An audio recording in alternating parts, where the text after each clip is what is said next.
blown away as a spectator, as a parent of a young children here in Kentucky. What I saw in Wisconsin troubled me. It troubled me very much so, because of the fact that I knew, after seeing what I saw in Wisconsin from these students, what they were doing with the hands-on learning, with the self-exploratory on projects they were able to do, passion projects, explore and research things they were passionate about, and then produce a product that was very impressive. Their communication skills, they could talk to me as an adult, and it was not a child to adult conversation. It was more like a young adult to an older adult conversation that I had. They could defend what they were learning. They were more than willing to show you what they were learning. And to me, their skill set was so far above and beyond my own two children. It really bothered me, because of the fact that I know that in 20 years or so, that when my two children enter the workforce, that if they were in competition for a job with any of the students that I met and observed in Wisconsin, that my own two children would lose out on that job opportunity.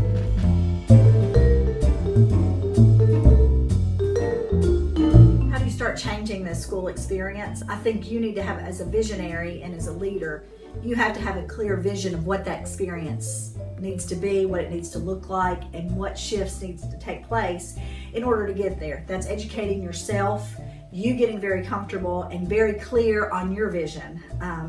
After that, I think you begin to then educate others, begin to talk with others, observe others, and see who's possibly has that same philosophy. They may not be able to verbalize it in a vision, but you kind of know who kind of leans in your direction. And then you begin to build capacity and buy-in. And once you build it, you've got to kind of turn it over to others. You can't just be the only one to own that vision. You've got to be able to have others want to own that vision, and then be able to sell it to others, and a real reason why, and a real passion for it. It can't be anything that is made. I think you have to be very transparent with your vision.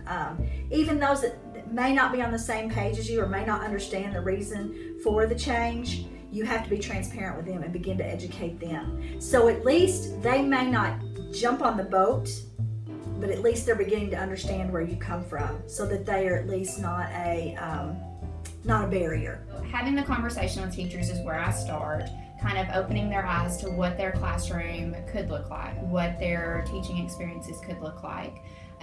For so long, teachers have been in the mindset of traditional teaching, skill and drill, rote memorization. By having those conversations with teachers and saying, your classroom experience can look so much different than that. And when we have those conversations, we talk about, what do we want our kids to look like whenever they leave elementary school, and then middle school, high school, and beyond? What kinds of students are we preparing for the world?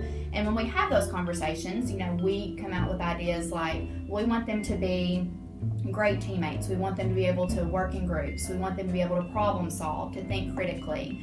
And then we go back to, okay, well, what are we doing in our own classrooms? Well, if it's memorizing facts, if it is, all students in rows, never working together, always working independently, we're not reaching that goal that we have set for our kids. We know in our minds what we want it to look like, but we haven't transformed our classrooms.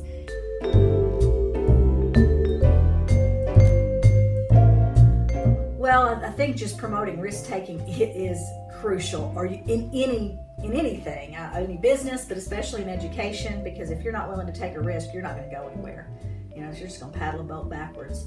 So you have to be willing to be a risk taker. You have to be willing to stand up at a faculty meeting when you've taken a risk and say, you know what, it didn't work, and this is why, and I think this is great. And I think if you take that attitude about yourself, that will penetrate throughout the rest of the faculty and staff. Exciting to know that we are finally letting go of the testing era, and we're letting go of the traditional teaching, so to speak. We know that we want them to be competitive in the future. We want them to be able to compete against kids globally, and we can't do that if we stay on the same path that we've always been on. So I think that once you give the teachers the freedom to be able to teach in this way, and once they've got the drive to want to do it, I think you'll be very impressed with what they come up with.